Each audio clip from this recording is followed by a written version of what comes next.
Hello all. Welcome back to our channel. ఈరోజు మనం accounting principles గురించి అయితే డిస్కస్ చేసుకుందాం. ఆల్రెడీ ప్రీవియస్ వీడియోస్‌లో మనము అకౌంటింగ్ టర్మినాలజీ గురించి అయితే డిస్కస్ చేసుకున్నాము.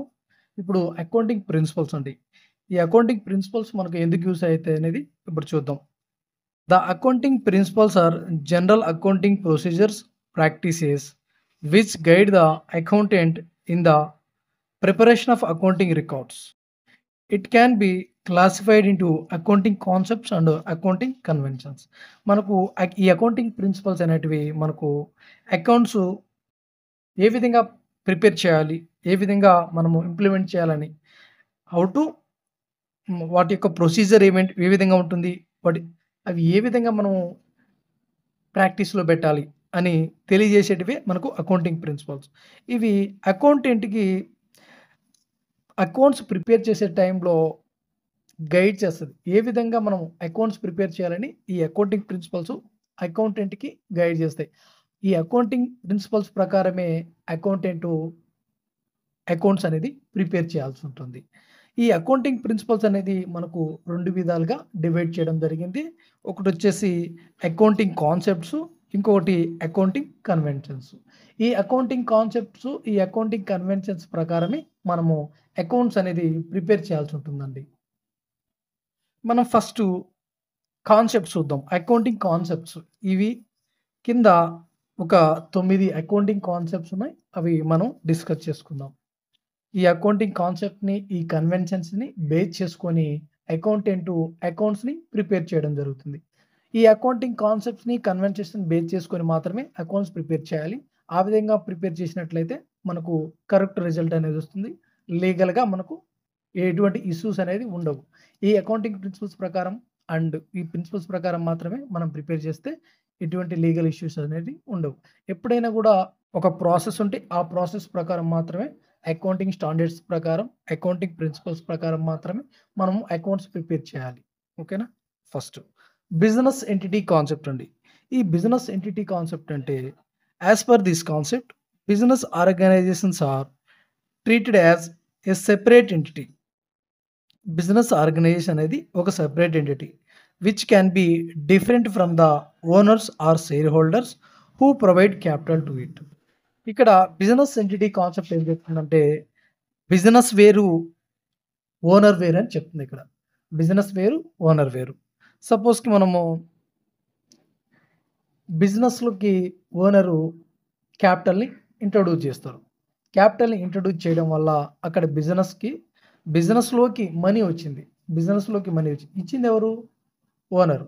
సో ఇక్కడ రెండిటిని సెపరేట్‌గా మనం ట్రీట్ చేయాలి. అలాగా ట్రీట్ చేస్తే ఇది అకౌంటింగ్ కాన్సెప్ట్స్ ప్రకారం ఈ విధంగా చేస్తేనే కరెక్ట్‌గా ఇన్ఫర్మేషన్ అనేది మనకొస్తుంది. సో మనం ఎందుకు ట్రీట్ చేయాలంటే బిజినెస్ ఎంటిటీ కాన్సెప్ట్. ఈ కాన్సెప్ట్ అనేది ఈ అకౌంటింగ్ ప్రిన్సిపల్స్ ప్రకారం మనం ప్రిపేర్ చేస్తేనే కరెక్ట్‌గా మనకు అకౌంట్స్ ఆ విధంగా ప్రిపేర్ చేస్తే మనకు కరెక్ట్‌గా ఇన్ఫర్మేషన్ అనేది ఉంటుంది. సో ఇప్పుడు బిజినెస్ కోసమని ఓనరు మనీ ఇస్తారు. సో దాన్ని మనం క్యాపిటల్‌గా ట్రీట్ చేస్తాం. అంటే క్యాపిటల్ అంటే పెట్టుబడి అండి.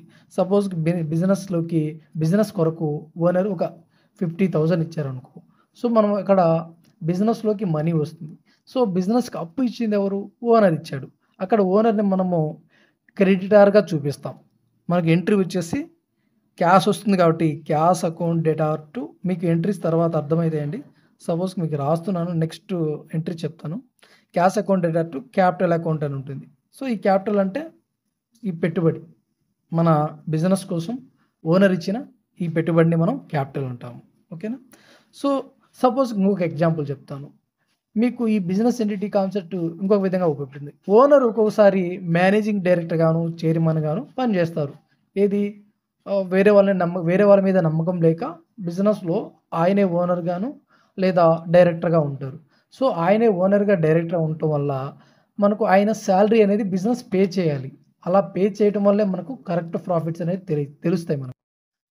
కరెక్ట్ లాస్ ఎంతొచ్చింది, కరెక్ట్ ప్రాఫిట్ ఎంతొచ్చిందని తెలుస్తుంది. సో ఆయన ఓనర్ ఆయనే గదా! ఆయనదే గదా బిజినెస్ అని మనం అలాగా డబ్బులు ఇవ్వకుండా ఉండకూడదు.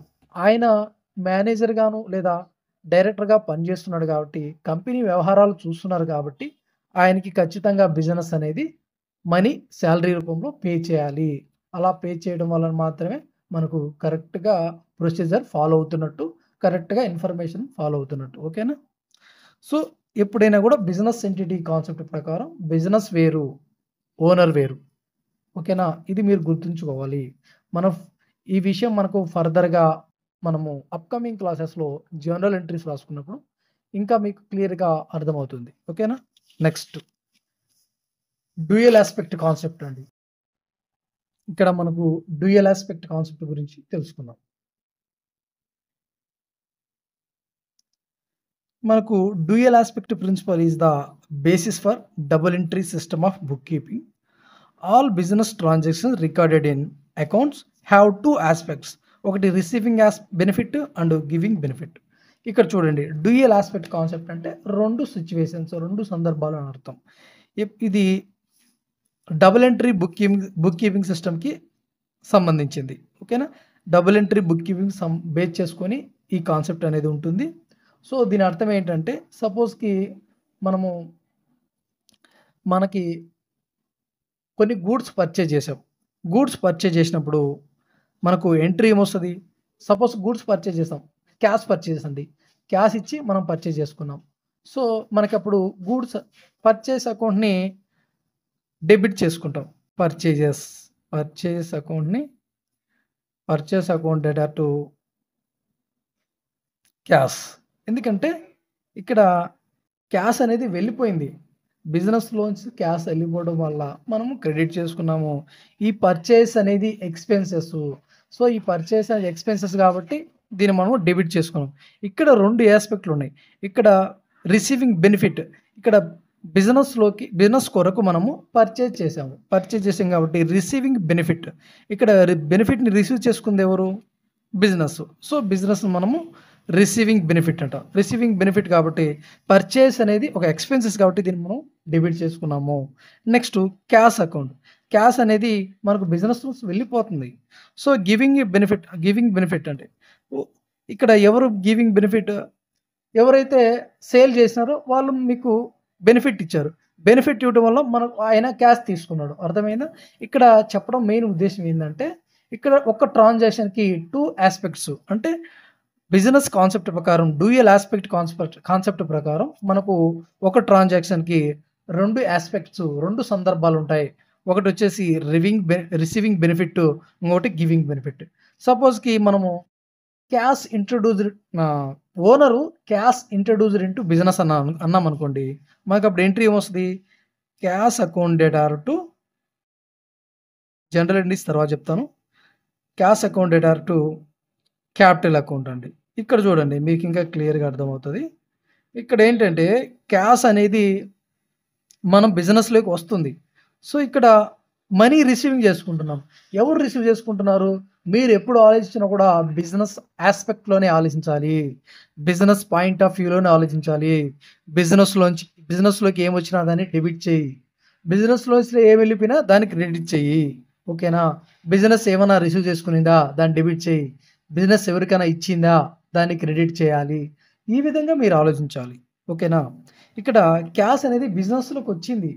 సో, క్యాష్‌ని మనం డెబిట్ చేశాము. అంటే క్యాష్ అనేది డెబిట్ ఒక యాస్పెక్ట్. ఇక్కడ బిజినెస్ అది రిసీవ్ చేసుకుంటుంది. దేన్ని రిసీవ్ చేసుకుంటుంది? క్యాష్‌ని రిసీవ్ చేసుకుంటుంది. Next capital account. ఇక్కడ మనం గివర్ ఎవరు? ఓనరు. ఓనర్ అకౌంట్‌ని మనము క్రెడిట్ చేయకుండా ఓనర్‌కు బదులుగా మనము క్యాపిటల్ అకౌంట్‌ని క్రెడిట్ చేస్తాము. క్యాపిటల్ అకౌంట్ ఒక ఇండివిడ్యువల్ అకౌంట్. ఇక్కడ మనము క్యాపిటల్ అకౌంట్‌ని ఓనర్స్ పేరుకి బదులుగా మనం క్యాపిటల్ అకౌంట్‌ని క్రెడిట్ చేయడం జరుగుతుంది. ఓకేనా? సపోజ్‌కి క్యాపిటల్ ఒకరు ఇచ్చారనుకోండి. వాళ్ళ పేర్లు రాస్తాం. ఓకే. బాగుంది. క్యాపిటల్ ఒక 5, 6 మంది కలిసి ఇచ్చితే వాళ్ళందరి పేర్లు రాయటం బాగోదు కదా! సో, అందుకని క్యాపిటల్ అకౌంట్‌ని మనము సారీ ఓనర్ అకౌంట్‌కి ఓనర్ పేరు రాయకుండా మనము ఇక్కడ క్రెడిట్‌లో క్యాపిటల్ అకౌంట్‌ని మన క్యాపిటల్ అకౌంట్‌ని క్రెడిట్ సైడ్ రాసుకుంటామండి. ఓకేనా? మీకు డ్యూయల్ యాస్పెక్ట్ కాన్సెప్ట్ అంటే dual aspect principle is the basis for double entry system of bookkeeping. All business transactions are recorded in accounts have 2 aspects. అన్ని బిజినెస్ ట్రాన్సాక్షన్స్‌కి 2 యాస్పెక్ట్స్ ఉంటాయి. ఒకటొచ్చేసి business entity receiving benefit and giving benefit. ఒకటి మనము ఇక్కడ ఏం receive చేసుకున్నాం? Cash receive చేసుకున్నాం. ఇక్కడ గివింగ్ బెనిఫిట్ ఎవరు? బెనిఫిట్ ఇచ్చింది ఎవరు? ఓనర్ ఇచ్చారు. సో, ఓనర్‌ని మనం ఇక్కడ క్యాపిటల్ అకౌంట్‌గా ట్రీట్ చేస్తాం. ఓకేనా అండి? నెక్స్ట్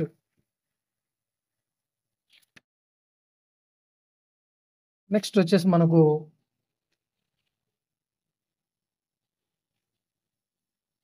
గోయింగ్ కన్సర్న్ కాన్సెప్ట్ అండి. ఈ గోయింగ్ కన్సర్న్ కాన్సెప్ట్ అంటే ఏం లేదండి. మనం ఏదైనా ఒక బిజినెస్ స్టార్ట్ చేస్తే మనం ఏ విధంగా ఆలోచిస్తాం? లాంగ్ టైమ్ ప్రాఫిట్స్ ఎర్న్ చేయాలని ఆలోచించుకొని బిజినెస్ స్టార్ట్ చేస్తాం.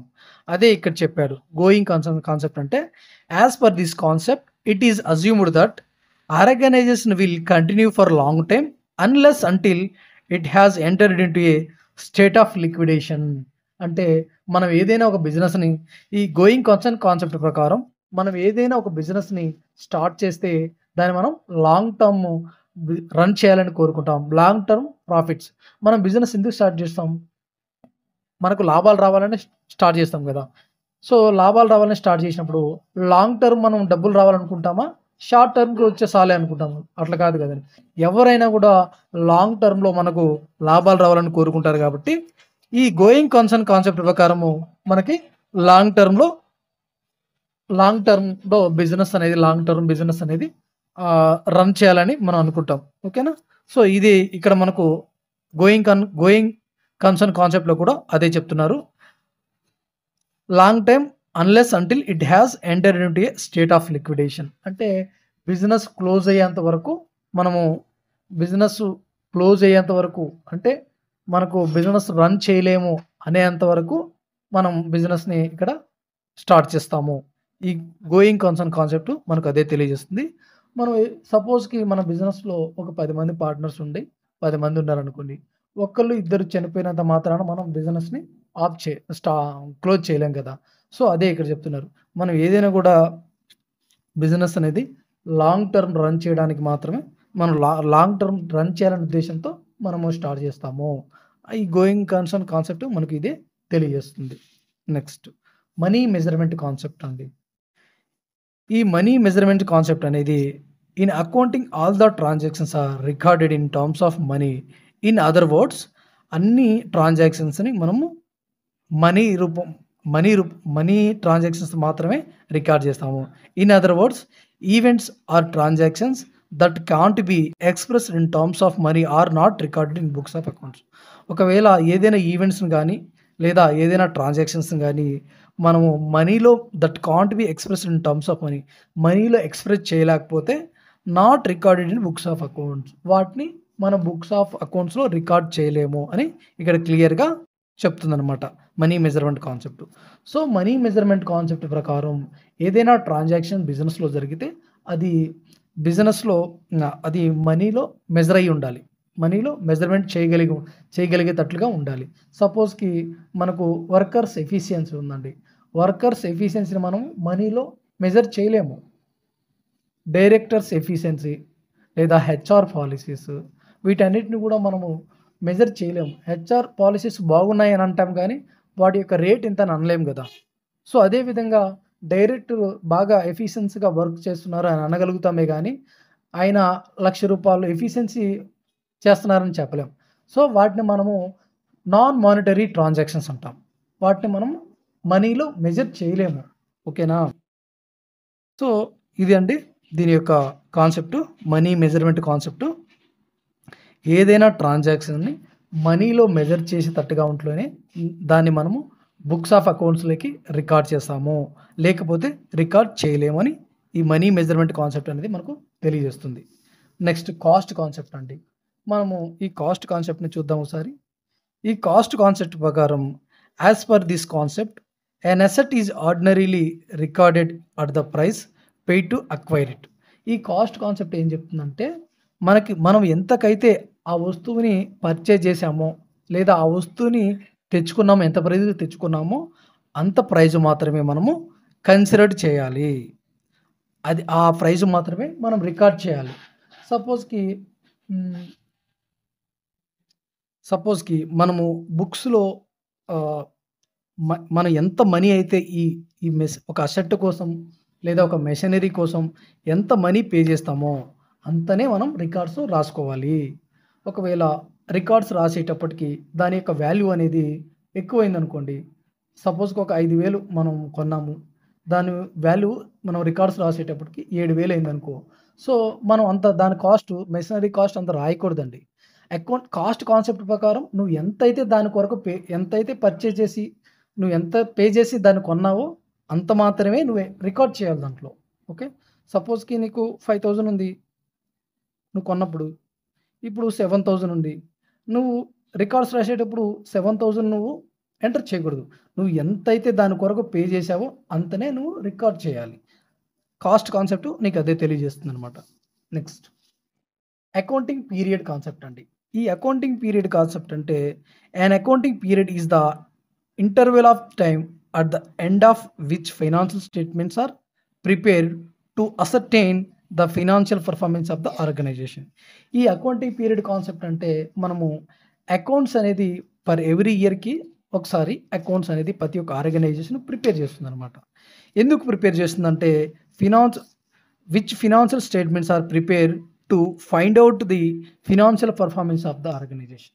ఒక ఆర్గనైజేషన్ యొక్క పర్ఫార్మెన్స్‌ని ఫైండ్ అవుట్ చేయడానికి మనము ఫైనల్‌గా ఇయర్‌కి ఒకసారి ఫైనల్ అకౌంట్స్ అనేది ప్రిపేర్ చేస్తామన్నమాట.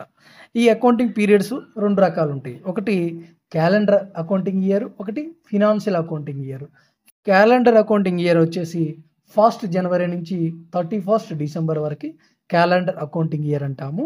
ఇంకోటి వచ్చేసి ఫినాన్షియల్ క్యాలెండర్ ఇయర్ ఉంది. అది మార్చి 1 నుంచి ఏప్రిల్ 31st వరకు సారీ ఏప్రిల్ 1 నుంచి మార్చి 31 వరకు ఫైనాన్షియల్ ఇయర్ అనేది ఉంటుందన్నమాట. ఏంటి ఏప్రిల్ 1 నుంచి మార్చ్ 31 వరకు ఒక ఫైనాన్షియల్ ఇయర్. సో, దీన్నే అకౌంటింగ్ పీరియడ్ కాన్సెప్ట్ అంటారు. మనము అకౌంటింగ్ పీరియడ్ అంటే పర్ ఎవ్రీ ఇయర్‌కి ఒకసారి మనము అకౌంట్స్ ప్రిపేర్ చేస్తాము. సో, దేని ప్రకారం అంటే అకౌంటింగ్ పీరియడ్ కాన్సెప్ట్. అంతేగాని ఒకసారి సంవత్సరానికి ప్రిపేర్ చేసి ఇంకోసారి 6 నెలలకి అట్లా ప్రిపేర్ చేయకూడదు. కన్సిస్టెంట్‌గా మెయింటైన్ చేయాలి అకౌంటింగ్ పీరియడ్ అనేది. నువ్వు 1 ఇయర్‌కి ప్రిపేర్ చేస్తున్నావు, 1 ఇయర్‌కే ప్రిపేర్ చేయాలి. లేదా క్యాలెండర్ ఇయర్ ప్రిపేర్ అవుతున్నావు, క్యాలెండర్ ఇయరే ప్రిపేర్ చెయ్యి. లేదా ఫినాన్షియల్ ఇయర్ ఫాలో అవుతున్నావా, ఫినాన్షియల్ ఇయరే ఫాలో అవ్వు.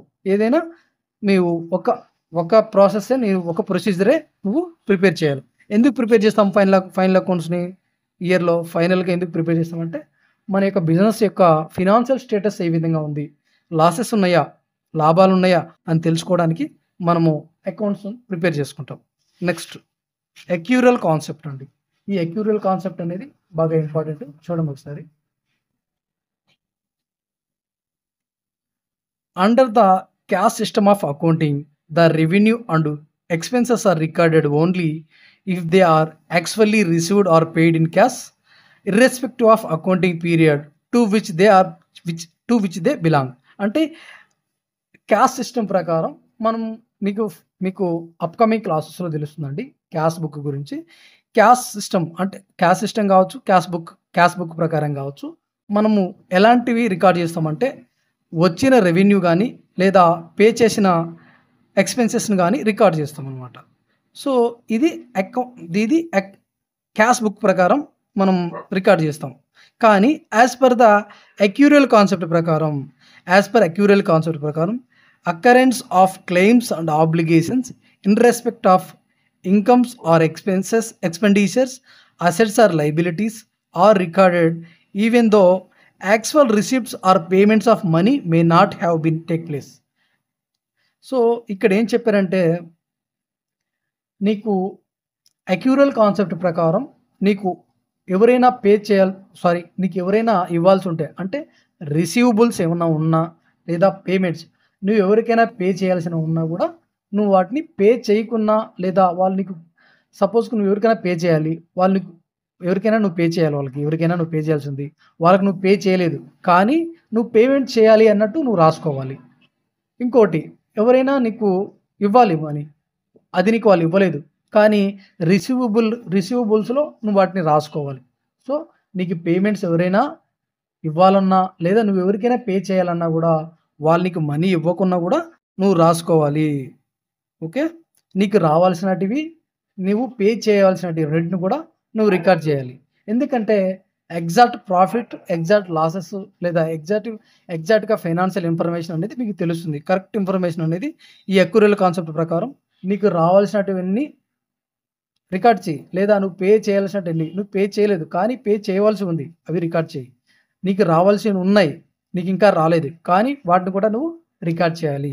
అక్యూరియల్ కాన్సెప్ట్ నీకు ఇవే చెప్తుందన్నమాట. నెక్స్ట్ ఇక్కడ మ్యాచింగ్ కాన్సెప్ట్ ఉంది. ఇక్కడ మ్యాచింగ్ కాన్సెప్ట్ ప్రకారం matching the revenues earned during an accounting period which the cost associated with the period to ascertain the result of the business concerned called matching concept. ఈ matching concept మనకి ఏం తెలియజేస్తుందంటే నీకు కాస్ట్‌తో and రెవెన్యూతో నువ్వు compare చేయాలి. కాస్ట్‌తోని రెవెన్యూతో నువ్వు compare చేయాలని ఈ matching concept అనేది నీకు తెలియజేస్తుంది. సపోజ్‌కి నేను చెప్తున్నాను ఒక ఎగ్జాంపుల్. నువ్వు ఒక 10 గూడ్స్‌ని పర్చేజ్ చేస్తావు. వాటి యొక్క వాల్యూ వచ్చి ₹100. దాని టోటల్ వచ్చేసి ₹1000 అండి. ఓకేనా? 10 గూడ్స్‌ని పర్చేజ్ చేసావు. ఒక్కొక్క దాని వాల్యూ ₹100. మొత్తం వాల్యూ వచ్చేసి 1000 అయింది. నువ్వు ఒక 5 గూడ్స్‌ని ₹150 లెక్కన సేల్ చేసావు. సేల్ చేస్తే ఎంత వస్తుంది? 750 వస్తుంది. ఓకేనా? 750 వస్తే నీకు ఎగ్జాక్ట్‌గా ప్రాఫిట్ ఎంత ఇక్కడ? ఎంత ప్రాఫిట్ అంటే నీకు ఇక్కడ నువ్వు ఏమి ఇంక్లూడ్ చేయమని చెప్పాను? నీకు ఇది రెవెన్యూ. ఎందుకంటే నువ్వు సేల్ చేసినావు కాబట్టి నీకు రెవెన్యూ వచ్చింది. కానీ ఇక్కడ కాస్ట్‌తో కంపేర్ చేయాలి. కాస్ట్ ఎంత? ఒక్కొక్క గూడి యొక్క కాస్ట్ ₹100. ఇక్కడ 5 గూడ్స్ యొక్క కాస్ట్ ఎంత? 5 × 100 500. ఓకేనా? వీటి యొక్క కాస్ట్ వచ్చేసి 500. నీకెంత లాభము?